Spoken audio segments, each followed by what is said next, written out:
இவர்கள் கும்பலா வருவாங்க, அந்த அச்சம் தானே. சட்டம் ஒழுங்கை பாதுகாக்க வேண்டியது ஒரு தமிழ்நாடு அரசாங்கத்தினுடைய கடமை, காவல்துறையினுடைய கடமை.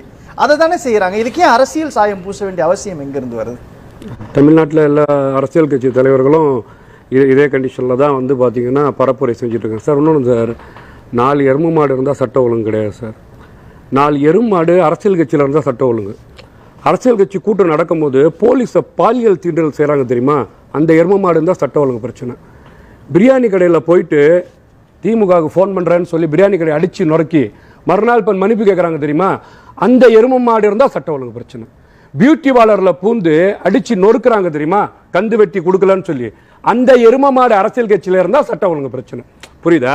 எருமை மாடு எங்கே இருக்கின்றது, மனிதர்கள் எங்கே இருக்கின்றார்கள் நீங்க பாருங்க. முதல்ல நீங்க புரியுது இல்ல சார். எருமை மாடு மனிதன் சார், என்ன பேச விடுங்க. மனிதன் மனிதன் மனிதன் மனிதன் மனிதன் பேச விடுங்களேன். ஏன் இந்த கத்து கத்துறீங்க?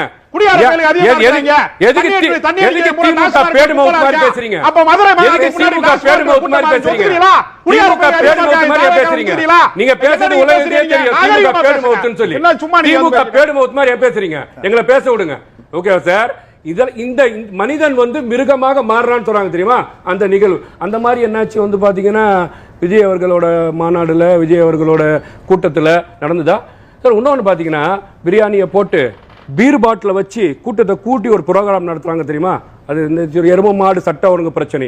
அது விஜய் என்ன நடந்துச்சா பாத்தீங்களா நீங்க? அது எங்க நடந்துட்டு இருக்கு, எங்க நடக்குது, அதெல்லாம் பார்க்கணும் சார். குடிநீரே கொடுக்க மாட்டீங்க மாநாட்டுல. நீங்க எங்க மரியாதைக்குரிய கனிமொழி அக்கா இருக்காங்க தெரியுமா, கனிமொழி அக்கா இருங்க சார், பேடுமோ வாய முடுங்க.